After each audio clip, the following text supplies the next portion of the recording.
s.a.w wa rahmatullahi wa barakatuh. I wasn't sure if I should make this video or not because I personally was never really close to Shaykh Muhammad AlShareef, rahimullah ta'ala, but I just wanted to share some thoughts because I think there's an important message in all of this, which is, mashallah, tabarakallah, the legacy of Shaykh Muhammad AlShareef should not be forgotten, and the work that he started should not be forgotten.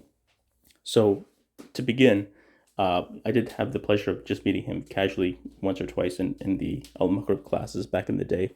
But I know that one thing I want to address here is I know that a lot of people have perhaps stepped away from Al Maghrib Institute or Al Gawthar Institute or this kind of dawah, and that's fine. They've gone on to other kinds of Islamic projects. But one thing to remember, what Shaykh Muhammad AlShareef Hafidullah, Rahimahullah Ta'ala was known for is kind of making this focus of spreading knowledge to the youth, spreading knowledge to the community. I was just listening to some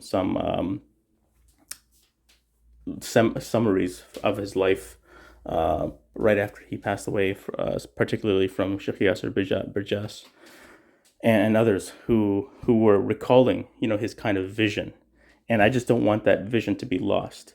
So one important thing is, think of like, I'm gonna use a business analogy here because, mashallah, tabarakallah, Shaykh Muhammad rahimullah is his audience is familiar with that. But if you think of a merger and acquisition, imagine you end up acquiring a big valuable business, right? But for $1 billion, but then you don't end up doing anything with it, and that's kind of where we're at a very pivotal point right now, where a lot of the people who used to attend Al Maghrib, back in the day, may not anymore. They might have gone on to other projects.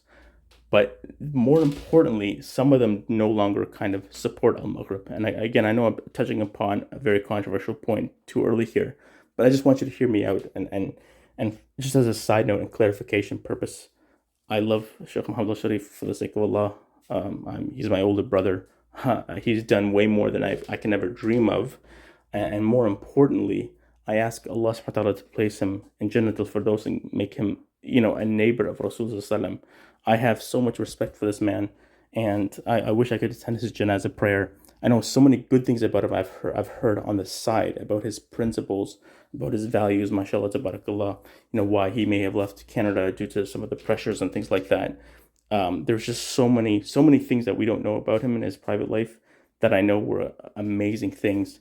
And then on top of that, now we see everyone making dua for him, mashallah, tabarakallah. We ask Allah to accept that and to accept his works and to forgive him and place him in the highest of ranks, inshallah ta'ala, Firdaus and to give sabr to his family. So I'm not, a'udhu billah, I'm not in any way, shape, or form talking about, astaghfirullah, belittling anyone. If anything, it's quite the opposite. Like I said, Shaykh Muhammad, rahimahullah ta'ala, being born and raised in Canada, I have a really strong affinity to him and was highly influenced by him myself.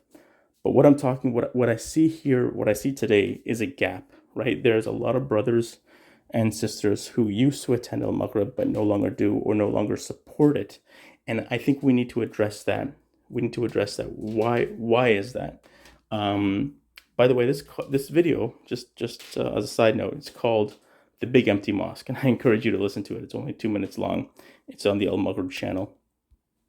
But going back to my point, you see, this video and this kind of content that Shaykh Muhammad would put out was amazing.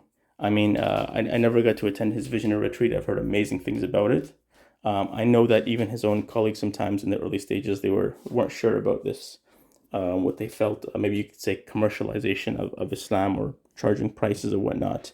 And I think that's something we should sit down and have a discussion with, because maybe it's not about charging super high prices, and it's not about charging super low prices, or and also finding that balance of having independent mashayikh whose salaries are not necessarily tied to teaching Islam. And again, it's I perhaps I know from a fiqh perspective there was a time, a need to do this. So I'm not criticizing anyone here at all. In fact, some of my friends and mentors and teachers are obviously full-time paid imams and mashayikh, so that there's obviously a need for that.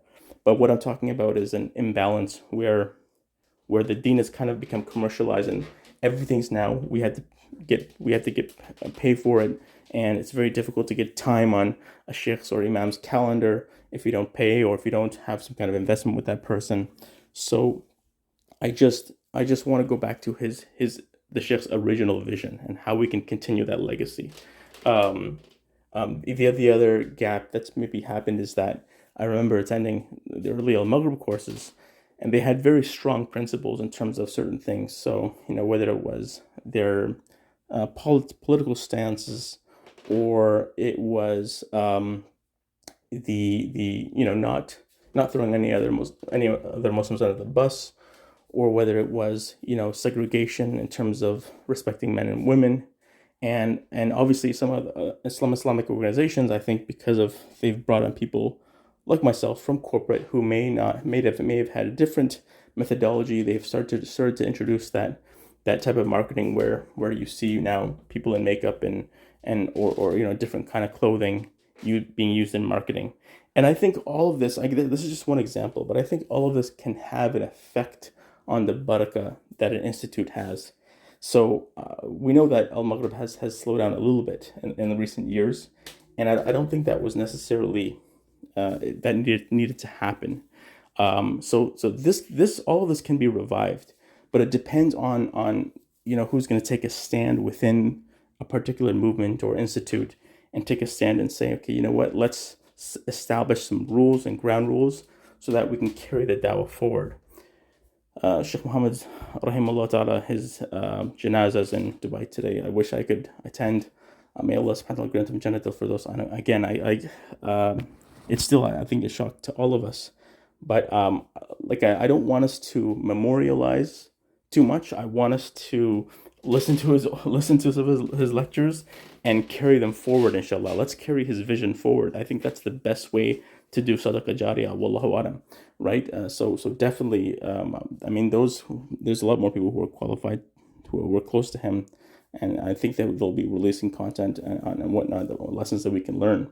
But again, I think we should be careful of when I say memorialize, like just kind of that feel good moment after all this, and then we just kind of go back to our normal ways. Let's use this momentum to establish what Shaykh Muhammad AlShareef rahimahullah original vision was. And I pray Allah subhanahu wa ta'ala guide us. I pray we can do as much as Shaykh Muhammad rahimahullah ta'ala did or more. I pray that we can even reach some of the goals that he did. And he was amazing. Like one of the things I loved about him, mashallah tabarakallah, he would try to take what's permissible from business and different kinds of skills, like teaching and marketing and operations and leadership, and try to Islamize that or make that into, taking an Islamic approach to that. I didn't always agree with him on every single thing, but I'm a nobody, I'm a jahil, just for the record. But I know other colleagues or people who are equal to him may have also disagreed with him in that respect. That's why I'm saying it.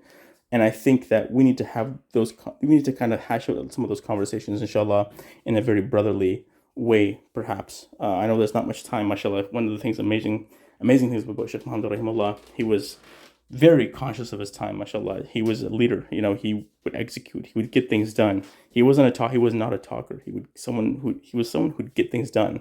And it's very true to what one of the brothers pointed out, that a lot of organizations that came after Al Maghrib, they kind of learned, if they didn't copy, they definitely learned a few things from his outreach and marketing style, mashallah, his education style. So may Allah bless him for that. And I love the fact that you'd go to a seminar and they wouldn't just talk for 2-3 hours straight. You'd actually get breaks to internalize and conceptualize the information.